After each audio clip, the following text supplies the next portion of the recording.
February 23, 1982, Washington County, North Carolina. A cemetery was the first thing they saw in this place, but it was far from the thing that stuck in Mike's head. "This is amazing," Mandy uttered as they found it. At the end of the road, lined on both sides by hulking apple trees, was one particular tree that overshadowed them all. But unlike the others, this one's apples were dark red, almost purple. If something of me were not in your hands, he had not fallen upon me, Mandy said seductively as Mike lost himself in her blissful scrutiny. There is a secret holiness in friction. It is in friction that all is born. Hammering away at a typewriter or keyboard, striking a note to harvest music. A mother passing new life into the world. At first, there is a pleasure in the process. 9 months later, agony. But both times, Michael Reading was humbled. When his daughter Natalie was conceived and born. Born of friction, as all beings are. And again when his son was born, he was humbled. Brandon Reading was just as angelic as his daughter and otherworldly holiness before now.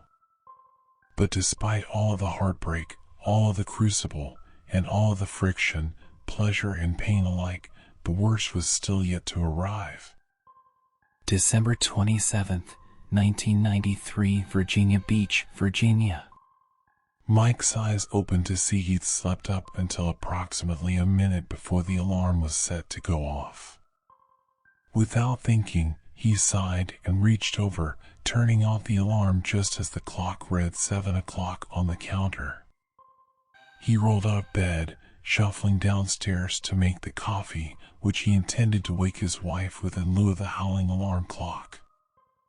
Once he got the filter and water ready, however, the neighbor's dog started barking raucously. "Mike!"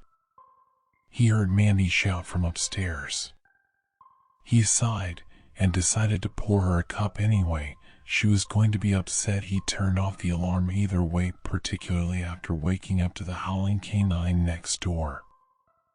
An hour later, the Readings were scrambling to pack and collect the last of their things, at least the adult half was. Natalie picked and poked at her cold eggs, while Bran readied his to use in a makeshift slingshot.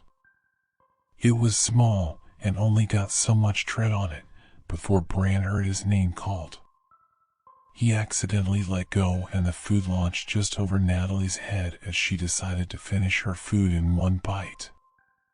When Natalie looked up, she was clearly anything but impressed. "Try that again," she said, slamming her fork down and standing up. "I dare you." When she was gone, Bran failed to contain his laughter any longer. Once everyone was packed and out of the house, Mike ran through and locked everything. Mandy made one last call to remind the neighbors about the cat, opening the driver's side door to find Bran sitting behind the wheel. "Come on, into the back, when you're older, kid." Bran didn't protest, but stalled until she was prodded to pick him up with her free arm. As Mike climbed into the passenger seat, before he could even look at the map, a fight had broken out in the back seat over the CD player. "You've been listening to it all day," protested Bran. "This is literally only the second song I've heard," Nat rebutted. "Hey, you all are not going to be fighting over that the entire way there," Mike countered, leaning over the armrest. Mandy intervened, but Nat and Bran, as Mike had feared, indeed ended up fighting over the CD player a vast majority of the drive down to North Carolina. 12 years later, Natalie had begun to grow apart from her mother, even as Brandon had become a mama's boy. Mike began to suspect this had to do with the growing infrequency of Mandy's and his outings to Kill Devil Hills from their home in Virginia Beach. It was one of the things that had held their marriage together for the past decade.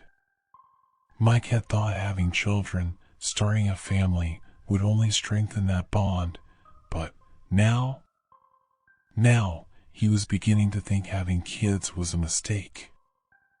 December 27th, 1993, Creswell, North Carolina. She didn't notice it at first. It started slowly and accelerated just as such, like a frog being boiled alive. Natalie and Mom hadn't been as close as Brandon had been with their mother, but there had always been a consistency. Every year, they would take a family trip down to see their grandmother, although their parents didn't always come with them. Naturally, they took the road east, through Chesapeake, not hitting a major town until Barco, North Carolina. As always, they took their usual route through Kitty Hawk and Kill Devil Hills, their vacation spot between there and Nag's Head. But, on this particular occasion, they passed a familiar condo, continuing on inland. "We're not staying," Brandon insinuated, heartbroken. "We're staying, Bud," said Mike. From there, they would go stay with their grandmother, a soft-spoken yet hot-tempered traditionalist who followed a strange denomination of Christianity. The beach climate faded as they passed through Manteo and Dare County into Hyde and then Tyrrell. Columbia remained virtually unchanged from even decades before. Each small bayou town they passed through, one after another, all seemed frozen in time. Finally, they reached the sign notifying them of their entry into Washington County, North Carolina. As they progressed further inland, the roads almost seemed to thin in retreat of the thickening of the trees and foliage in general, as they and the houses that lined them became smaller and filthier. At one point, the roads became so worn that Natalie could have been fooled into thinking they'd taken a wrong turn.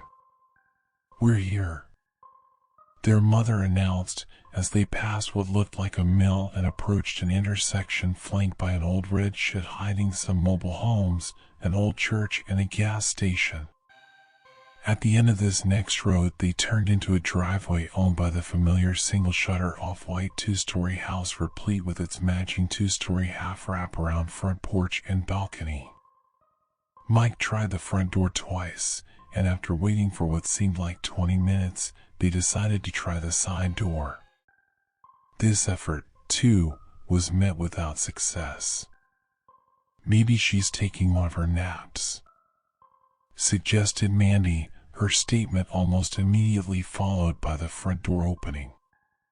The kids were the first to see Grandma, which Mandy and Mike rounded the corner to see practically tackling the poor old woman. "Oh, kids," she said, happily exasperated.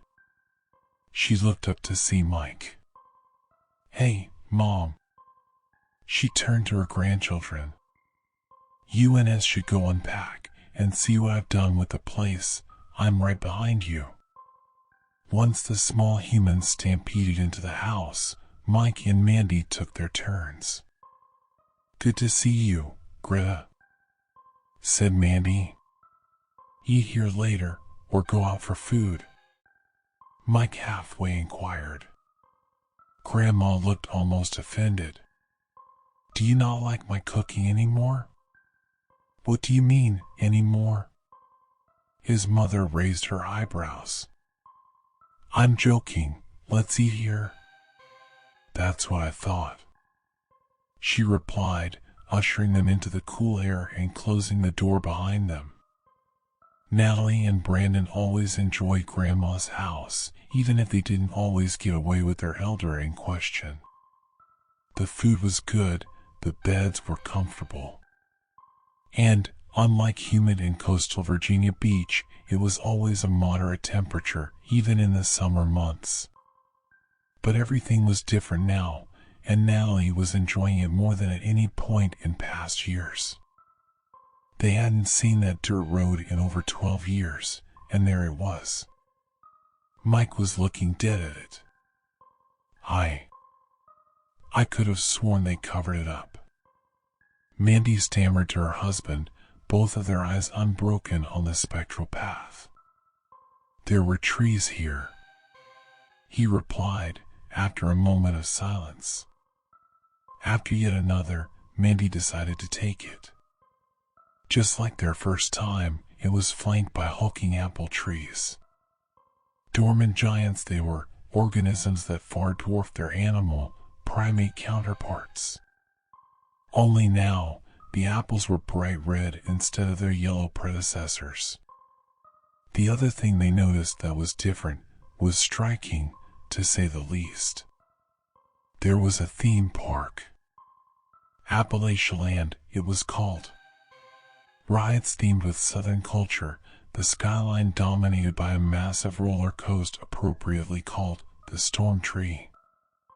Wooded and with cars themed after logs collected from lumberjacks, replete with eerily uncanny realistic animatronics. But by far the most unsettling was the funhouse, it was called. The Elderwood Cradle. Mike and Mandy knew they had grown distant from their children, and they knew this would be the perfect opportunity to have a family night out, to reconnect with the kids. "Let's go," she said. Mike cocked his head. "What?" Mandy seemed almost hypnotized. "On a ride," she said. Mandy slowly looked over to her husband. "Let's take a ride on the storm tree," she added. After a second of silence. "Just to see what it's like." Mike was hesitant. "I guess, if it's for the kids, just to see if it's safe." He smiled. She smiled back. Their parents had been gone all day. They weren't worried, at first. She woke them the next day with a big breakfast of eggs and biscuits and gravy. "Y'all make sure and eat all that," she said. "Don't want y'all getting up in the middle of the night for snacks like last night." But neither Natalie nor Brandon remembered doing so, and they proceeded to blame one another. After breakfast, they played under the big tree with what looked like a face on it in the backyard, rocking on the swing and climbing its branches, each of which were bigger than a full-grown person. Their play was interrupted by sirens.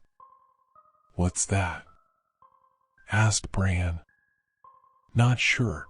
Sounds like someone's hurt or in trouble." But as the sirens got closer, they found it was worse than they could have feared. Police cars spilled into the driveway, followed closely behind by their parents' truck. But there was only one person in the cab. Their mother was absent. What their father and the police told them that night would haunt them forever. "I wish we could be here under better circumstances," Mrs. Reading.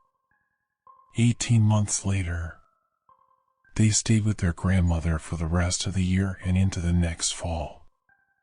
Their father came by to drop off supplies and say hi, but he was even more distant than before their mother died. He kept saying something about the Elderwood Cradle and a theme park they discovered in the woods. None of it made any sense. Mike had started drinking again, the first time in over a decade. Everything seemed like it was coming full circle in the worst possible way. Things came out of his subconscious and almost seemed to stare back at him. Faces. He didn't even recognize his own reflection in the mirror. It was as if he had been possessed by a doppelganger, or a piece of him had been stolen and replaced with something else. His eyes seemed sunken and lifeless. For some unfounded reason, his mind kept returning to the graveyard outside the apple orchard off the beaten path. The people who ate that fruit fell ill and were never to be seen again. That's right around the time he began to have thoughts that were not him. He had to get his mind off of things. He had to get his head straight in time for his kids. But the more he thought about them, the more he hated them.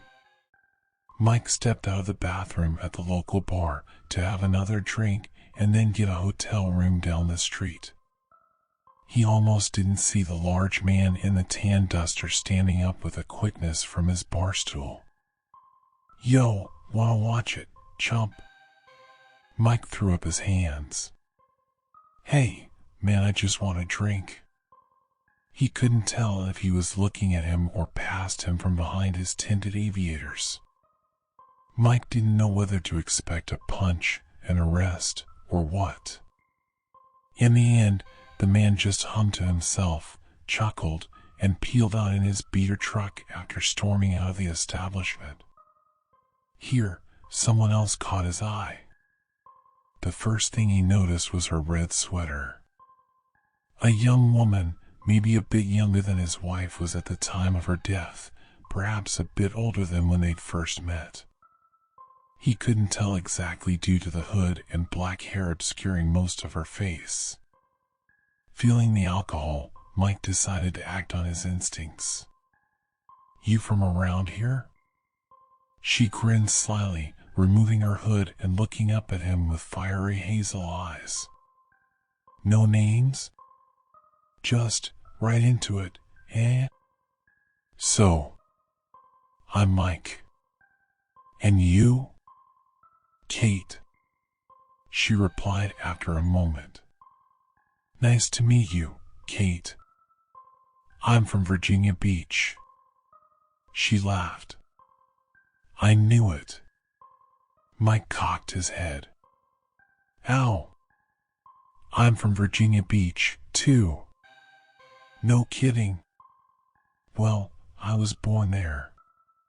"Want to get out of here?" Mike smiled. "I like the way you think." Grandma decided to take a nap, and for at least an hour Natalie and Bran had the house to themselves. An entire second story lay untouched by their curiosity. The labyrinthine layout of the house was ever more confounding a floor up. Lining the corridors were doors leading to unexplored lands beyond, an entire unexplored dimension lie in wait. "What's this?" asked Bran as they reached a closet in the furthest room at the end of the darkest hallway. It almost seemed to have a black blanket over it, but it was simply the shadow so thick that they almost couldn't see in. The small space was entirely bare. Aside from a thick layer of dust, a few cobwebs, and old books, there was nothing here of interest. Natalie decided to procure a few of the manuscripts in the corner, having read all of the books she brought with her, and knowing it would be another few weeks before Dad brought any more from home. The first 3 were cookbooks, but the 4th caught her eye. Natalie noticed it was blank, and thereafter realized it was backwards. She turned it around slowly. In emboldened print, glinting against the hallway lamps, was lettering which spelled out in calligraphic yet eccentric print the word fairies. When Mike awoke the next day, he was greeted with the aroma of apples. No coffee. No cigarettes. Apples. The house was an old rancher home, single level and no stairs. Ergo, the entire establishment smelled like apples. When he emerged into the kitchen, it was unoccupied, save all of the apple dishes. Apple pies were emitting steam from freshly baking in the oven. These were joined by apple fritter, apple cobbler, apple dumpling, apple crisp, apple chips, apple jack, apple sauce, apple juice, apple strudel, apple turnover, candy apples, apple cider. Before Mike could finish cataloging all the apple recipes in the room, 2 hands encircled his waist. A voice whispered in his ear, "The goose that lays the golden eggs likes to lay where there are eggs already."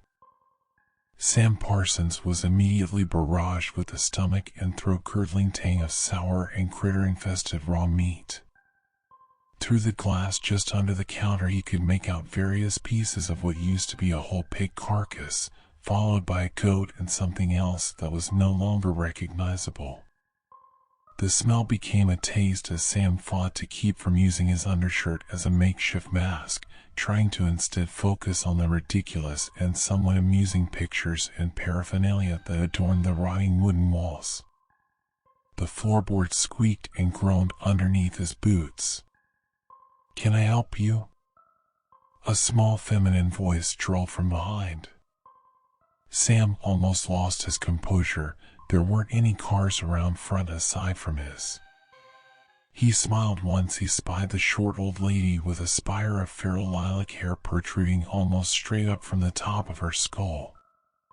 She could barely see over the counter, which almost reminded him of the creeping wretch. Sam sighed and pointed with his aviators to the first thing he laid eyes on, before he could even put a few words together. "That an old, moonshine distillery?" "WIS. She stammered. "Got him from old Popcorn Sutton himself." "From who?" He couldn't help but ask. You're not from around here, are ya?" He was found out. Should have kept his mouth shut. Never did take too many assignments down below the Mason-Dixon, being a knickerbocker to the bone. "Guess I'll get right to it." Agent Sam Parsons reached into his tan duster and fished out his belt fold containing the FBI badge and introduced himself.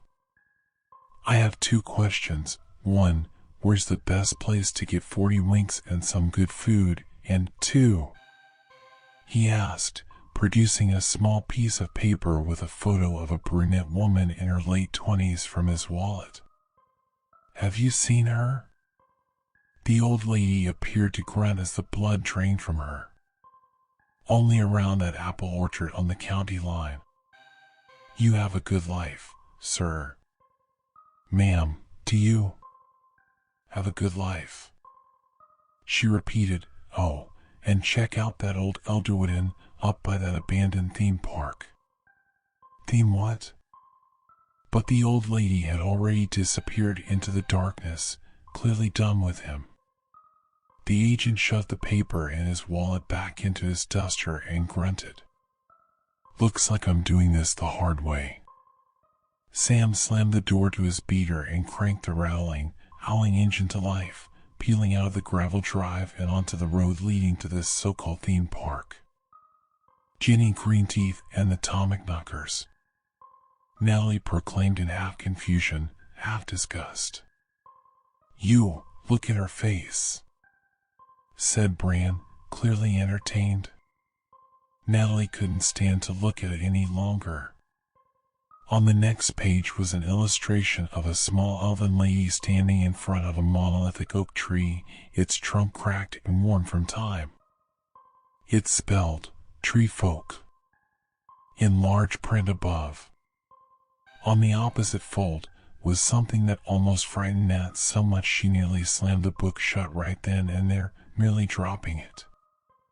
What she had caught a glimpse of was something that resembled a tall, thin person, but it had antlers.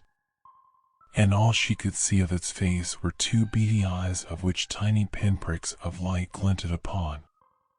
She couldn't get the image out of her head. "Nat, are you okay?" Bran asked after a few moments. Natalie didn't respond, or she couldn't. Finally, to his relief, she nodded. "We should get off of this floor." Nat nodded, and Bran helped his elder sibling up. As they rounded the corner, the hallway they found before them was not as they remembered. That's strange," remarked Bran.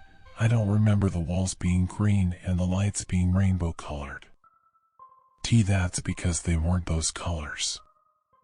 Bran exchanged a glance with Natalie. "Then, that means..." After checking into his room, more akin to a small single-bedroom apartment with a kitchenette and everything, the first thing Sam saw as he left his room for the first time almost made him drop his wallet, keys, and gun right on the spot. It was the guy from the bar.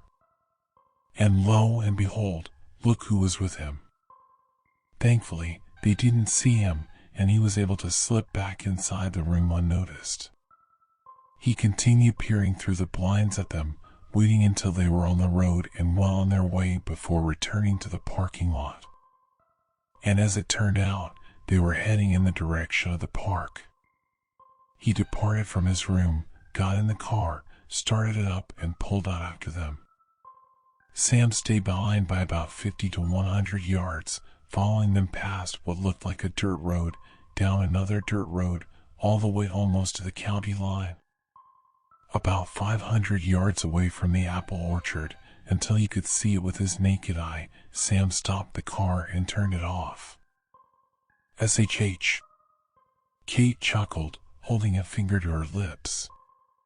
No, seriously, did you hear that? Nope. She patted him on the chest. I'm going to go check it out. No, wait, your shoes. Before he could protest further, she was gone. Kate. Damn it, he knew he shouldn't have slammed the door so hard. Only problem was the door wouldn't stay shut if he didn't put some ass into it. Sam heard a scream. It sounded like her name. He wasn't taking any chances. Sam drew his revolver and crouched low behind an apple tree. After a few moments, he caught a glimpse of Kate's red sweater. He moved into the maze of trees, trying to keep his eyes on her. There was a killer here, he was sure of it. He could feel it in the air, a familiar stench of fear. Kate! Mike shouted again, to no avail. He darted and dashed through the rows of large tree trunks after Kate, catching only a glimpse of her red hoodie. Mike shouted after her again, picking up his pace as she neared the tree line. He caught only one further quick crimson snapshot of her vanishing into the blackness of the woods. The duo saw before them an ersatz threshold, from which emanated a white light.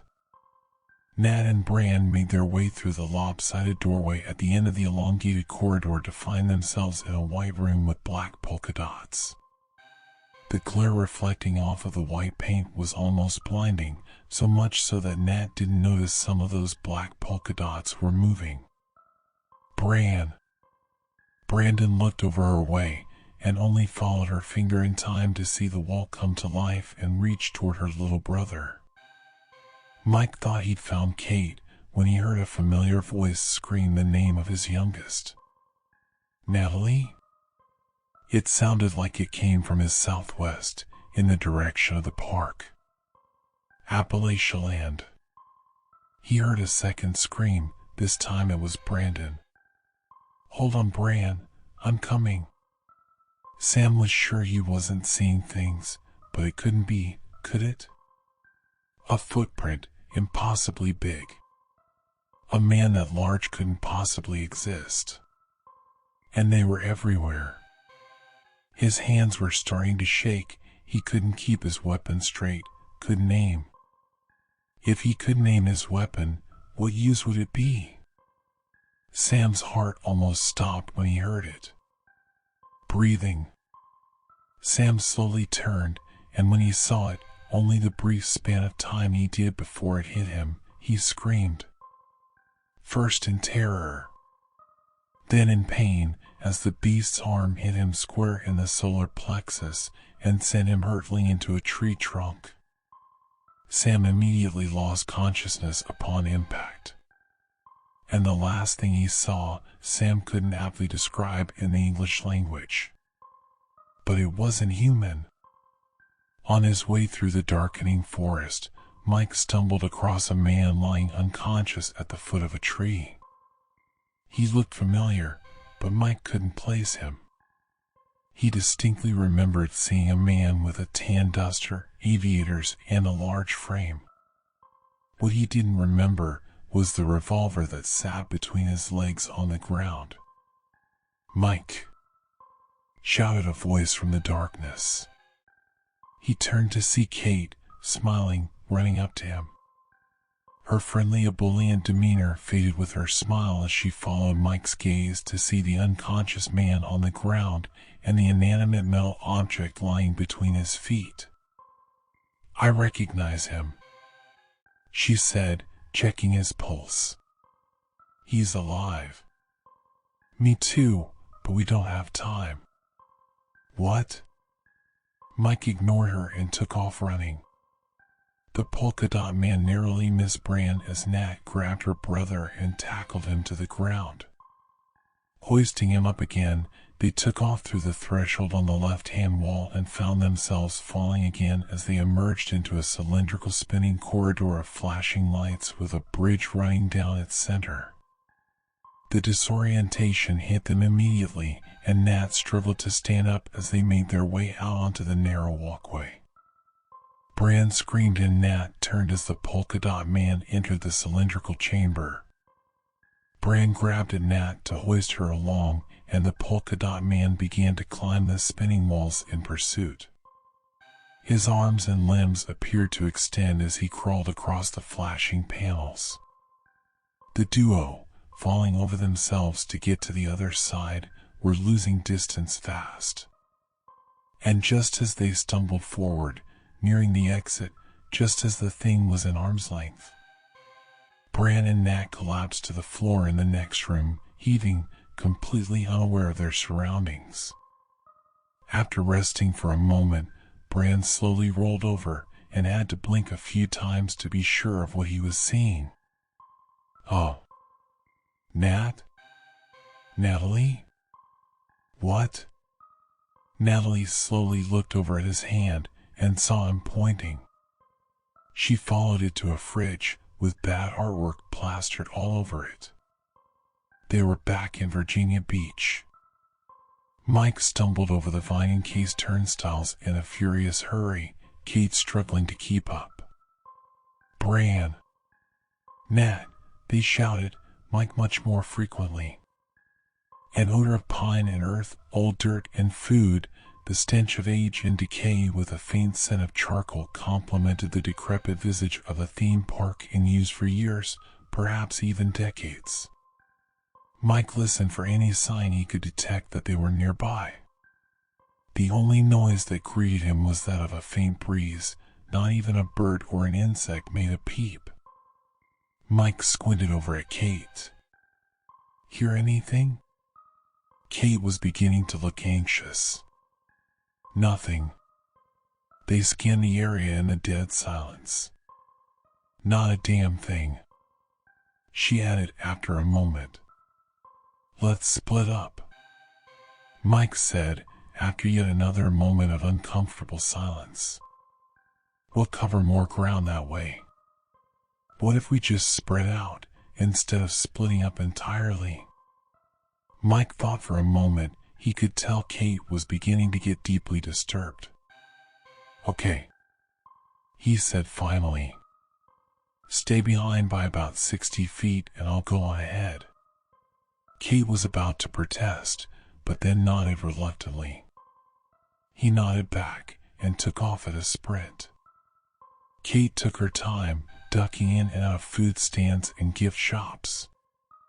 Mike rounded a corner up the hill past the funhouse, where the first thing that caught his eye before he even reached the top of the hill was the hulking 200-foot roller coaster. But something was incorrect. He could smell salt water and hear seagulls, and the roller coaster was certainly not the infamous storm tree. When he reached the top of the hill, he could feel his heart in his throat. "That's impossible."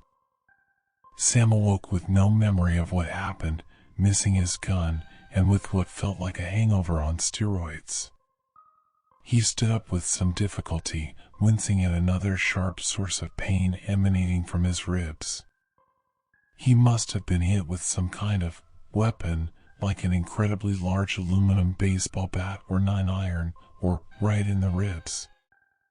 Sam must have thereafter fallen and hit his head.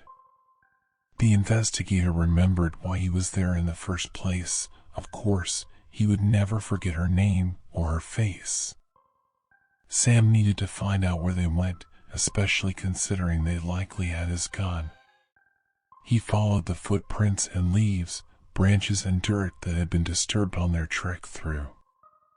Sam must have only been out for about 30 minutes, an hour tops.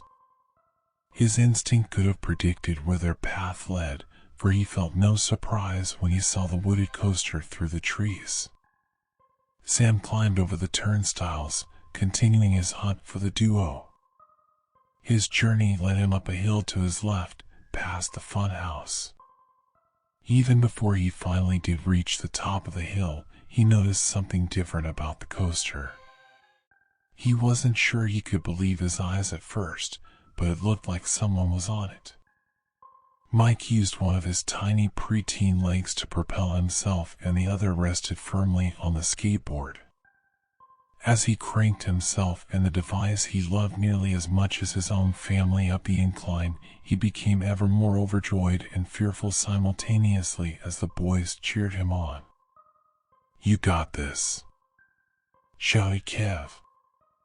Ray and Josh egged him on in their own way. He didn't know what he was getting himself into that day. He honestly tried not to think about it too often.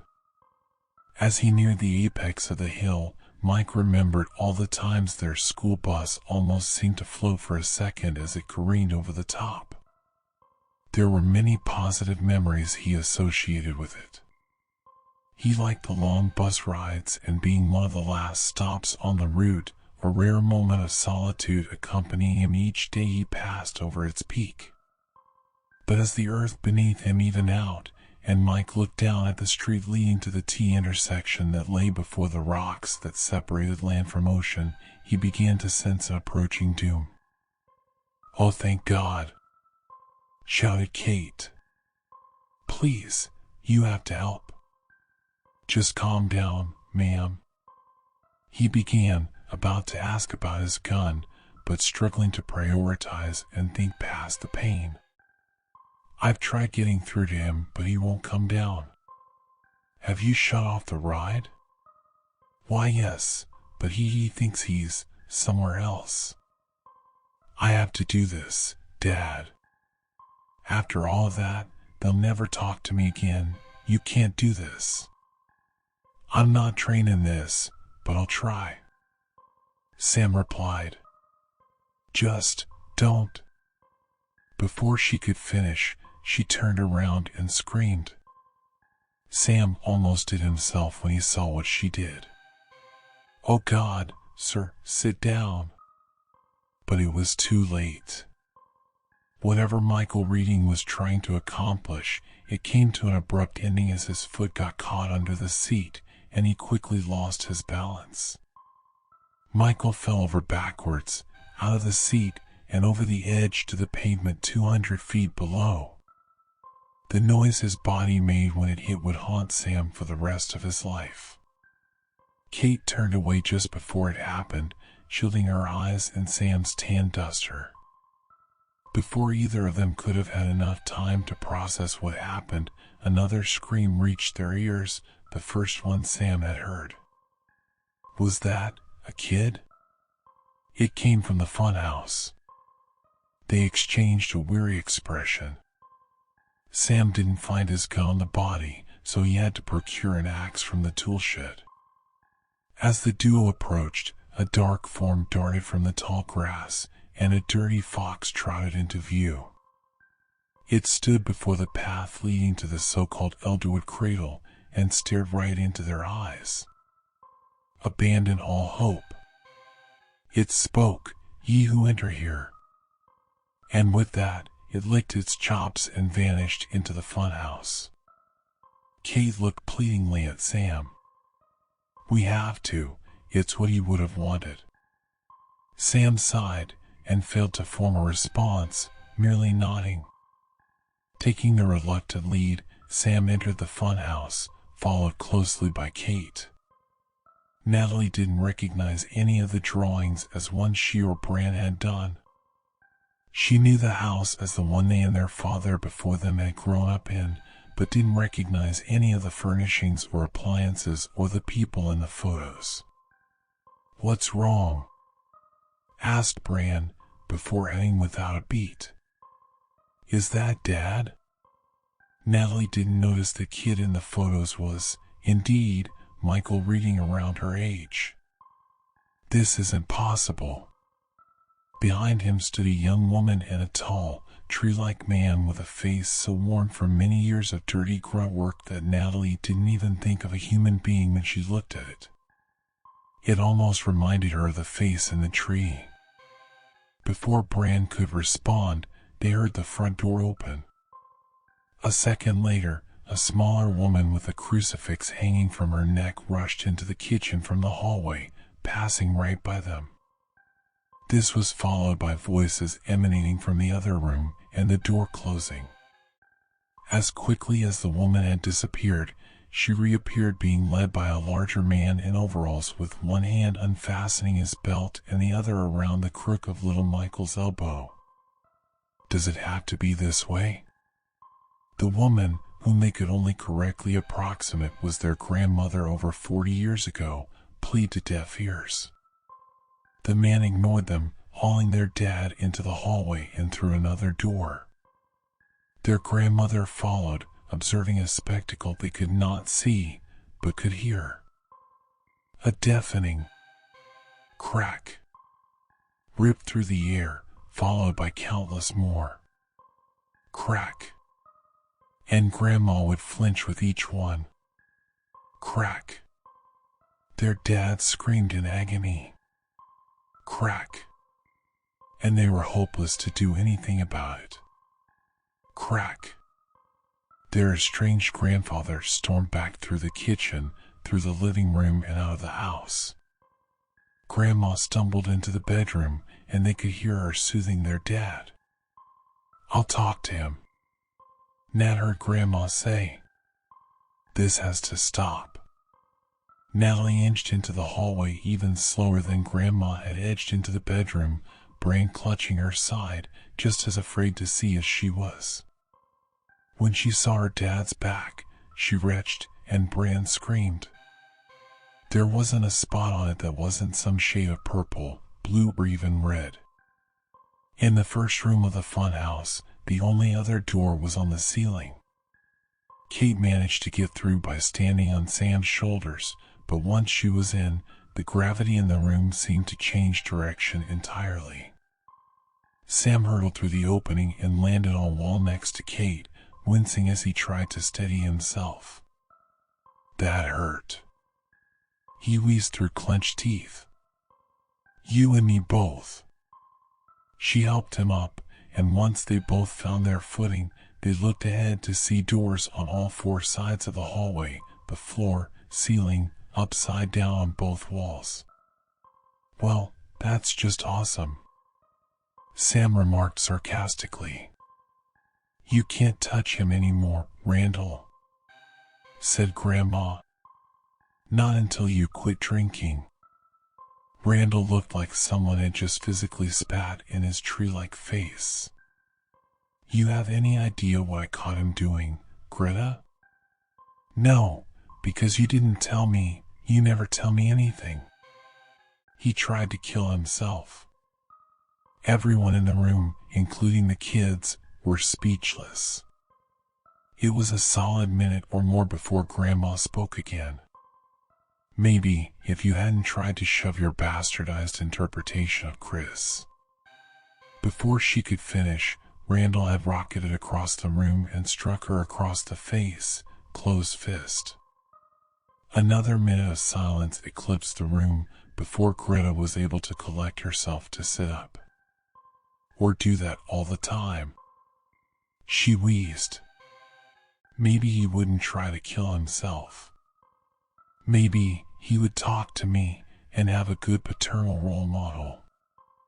Randall simply stared down at her before uttering, just loud enough to hear, "You're such a whore." As he said this and stormed out, Greta lost her composure, holding it together just long enough to show him. And although they knew they couldn't be seen, Nat and Bran did so as well for some reason, for they too were now in tears. A ball pit hiding an entire graveyard, a room filled with lethal traps and flamethrowers following the doorroom beginning to collapse in on itself. Sam and Kate felt like the funhouse itself was trying to kill them. They now found themselves in a seemingly infinite hallway made entirely of warped mirrors. On either side of them were infinite copies of themselves, each more distorted than the previous.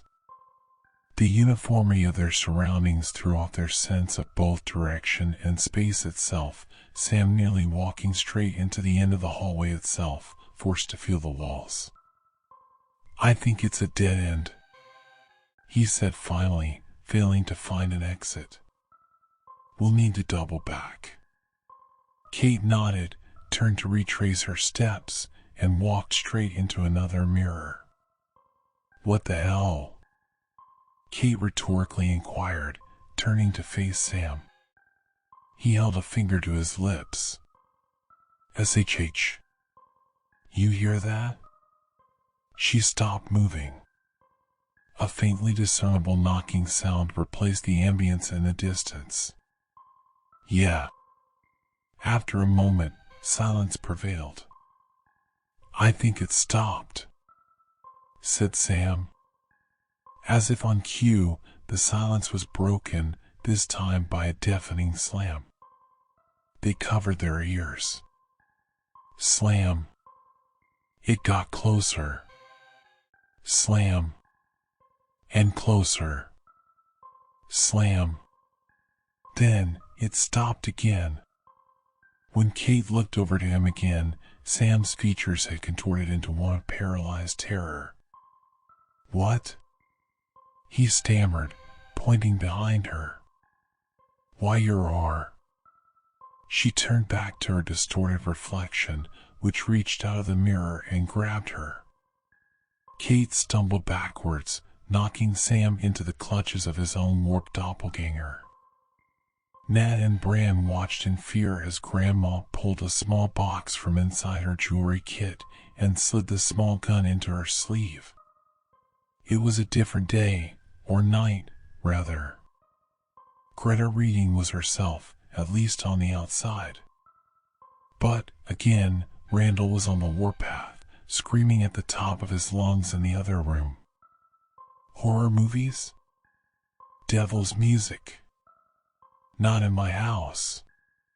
Crack. Not. Crack. In. Crack. My.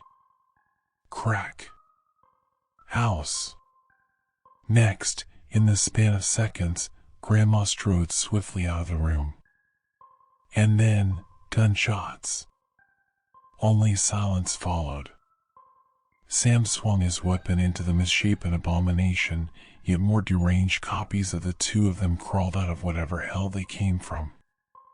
Kate hauled him to his feet. "Come on, we've got to find a way out." Yet everywhere they went seemed to lead to a new dead end. And everywhere they went, they were greeted by more of the abhorrent monstrosities. Seemingly every direction they looked, an army of the distorted facsimiles of human beings were swarming after them. Sam swung away with his axe in vain, delaying the inevitable. Finally, they rounded into a corridor that terminated in a dark rectangle with a pale green fluorescent sign reading "Exit" in large print hovering over it. As they neared the end, Sam disappeared into the floor beneath, bloody hands enveloping his ankles. Grandma had moved to the house she lived in now in Cresswell, and the next time Nat blinked they were back to where their journey began. The last time they saw her as she was praying in front of the altar she had built of the 5 elements, fire, earth, water, and air, with God as the 5th. The visage faded, and was replaced with Grandma as Nat remembered her, standing in the threshold of the doorway. "You two look tired from playing all day." she declared with surprising sweetness. I know just the thing. With that, she vanished into the kitchen. Nat and Bran, for a moment, were unsure what they had seen was even real, or if it were all imagined. How about some warm apple cider? You and S haven't had any of my cider yet, have ya? Her voice inquired from beyond the doorway. Nat was the first in, Bran following close behind. While sitting in his garden, Sir Isaac Newton saw an apple falling and asked himself why the apple didn't fall sideways or upwards, Grandma added suddenly. But only downwards, perpendicularly to the ground, which led him to discover one of the fundamental forces at work in the universe. She continued, finishing the stirring of their drinks. What was that? Asked Bran. Nat sighed. Gravity, duh. Grandma smiled and carried over their mugs. Exactly. Nat was about to take her first sip when she heard Grandma gasp and loud thud from behind her, followed by a deep voice. Don't drink that. What are you doing here? Ow! Nat and Bran turned to see a man, covered in blood, an axe in one hand and the other hidden inside his filthy duster. Get away from them. Nat was on the verge of tears. She had no idea what was happening or what this man wanted. Why? What do you want from us? Kids, the apples in that cider are dangerous, and that thing is not your grandma. What? Nat turned to confront Grandma, but what she saw was something she had wanted dearly to never see again, let alone standing in front of her. Grandma's face had begun to contort, and antlers began to protrude from her skull. I thought I left you to die. Her hands and fingernails swelled to enormous size, and her skin became a thick coat of hair. I'll have to finish what I started. The monster reached for her, but Sam grabbed her and hurled her after him with Bran thrown over his shoulder like a sack of potatoes. The trio raced upstairs, through a series of doors until they found a sufficiently hidden spot. Where's Grandma? Rasped Nat just above a whisper. I don't know, but whatever that shapeshifter is now, it used to be a girl named Kate Summers. She went missing and I came down here to find her. Bran started to sob and Nat immediately grabbed him and put his face in her sweater. SHH, no, not now. You have to be strong if that thing hears us, SHH. She cooed. Her efforts were successful and Bran began to collect himself again. The floorboards groaned and shook as the beast passed nearby, before fading again as they heard it making its way down another hallway. She took my gun. I don't know how we can beat it without that. After he said this, Nat remembered the jewelry box her grandma had kept her own gun inside of. We have to find Grandma's room. Follow me. And with that, Nat slid out of the closet with a silent quickness, ignoring Sam's protests. He sighed and waved Bran after them, following closely. As they made their way down the first hallway, they saw a massive form dart down the perpendicular corridor at the end, only a quick flash across the opening. They had barely enough time to stop, whether the beast spied them or not. They made their way slowly and silently to the other end of the house, keeping an attentive ear on the lumbering behemoth slamming around on the floor above. Sam estimated they had approximately 5 minutes or less to find the room before the thing was back on the second floor. In here, rasped Natalie, motioning to a side hallway leading to a door set back from the others on the floor. She led Sam and Bran into a large bedroom and immediately dashed over to the large armoire and started shifting through drawers. Careful, Sam cautioned, easing over her. Found it. Inside, sure enough, was a small snub-nosed revolver. "That means what we saw was real," said Bran. This dawning realization was not to last, for they turned to leave and found another door behind the ajar doorway leading back into the hallway. "Oh no!" Natalie uttered. "Is it happening again?" Bran nearly screamed. Sam opened the door to find another door at the end of the small hallway, and opened that one to find still more doors and small corridors. This can't be right. After the 15th door, Sam began to hear voices.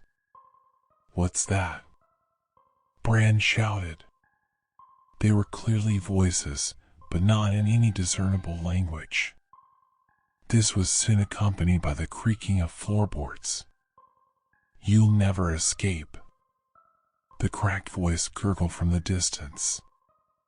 "We should go back," Natalie said after a few seconds. "No," said Sam. "We finished what we started." After a few more doors, the footsteps of the shape-shifting monstrosity had become almost deafening. "I'm going to eat you," the beast bellowed, its voice more distorted than earlier. Seconds later, it careened through the door, tackling Sam to the ground.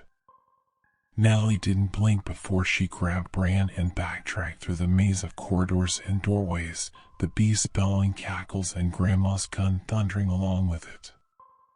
They hightailed it through the window, along the cross-hatching on the wall outside, down to the ground. As they made their way through the backyard, something caught her eye that almost made her faint. "Come on, what are you doing?" "I just thought I saw." "No time." Bran pulled her away and they made their way through the forest to the neighbor's house over a mile away. What Natalie thought she saw was the tree in the backyard facing them as they left, instead of the house. And instead of only one face in it, there were now 3 of them.